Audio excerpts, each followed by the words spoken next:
Residential മേഖലയിലെ മലയാളി കുടുംബങ്ങൾ ചേർന്ന് അഗ്മ എന്ന പേരിൽ പുതിയ കൂട്ടായ്മ രൂപീകരിച്ചു.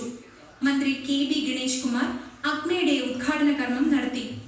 മലയാളികൾക്ക് എല്ലാ മേഖലകളിലും അർഹമായ പ്രാതിനിധ്യം ലഭിക്കാൻ സംഘടനകൾ ഒരുമിച്ച് പ്രവർത്തിക്കണമെന്ന് ഗണേഷ് കുമാർ പറഞ്ഞു.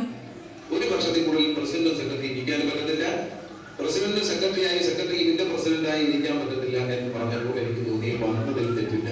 താൻ ജീവിതത്തിൽ മാതൃകയാക്കാനും അനുകരിക്കാനും ആഗ്രഹിക്കുന്ന നേതാവ് ദുബായ് ഭരണാധികാരി ഷെയ്ഖ് മുഹമ്മദ് ബിൻ റാഷിദ് അൽ മക്തൂമാണെന്ന് മന്ത്രി കെ.ബി. ഗണേഷ് കുമാർ പറഞ്ഞു.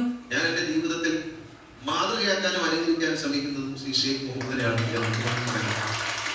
ഒരു രാജ്യത്തേക്ക്, ഒരു മണലാരണ്യത്തേക്ക് ലോക ജനതയെ മുഴുവൻ ആകർഷിച്ചു കൊണ്ടുവന്ന ഒരു കരുത്തനായ നേതൃത്വം ഉണ്ട് എന്ന് അവിശ്വസിക്കുന്നു.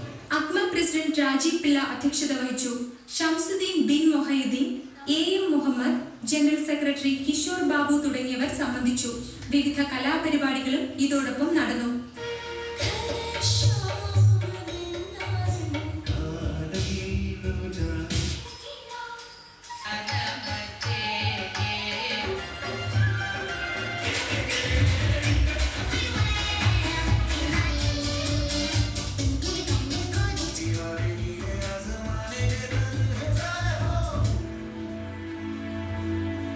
Chira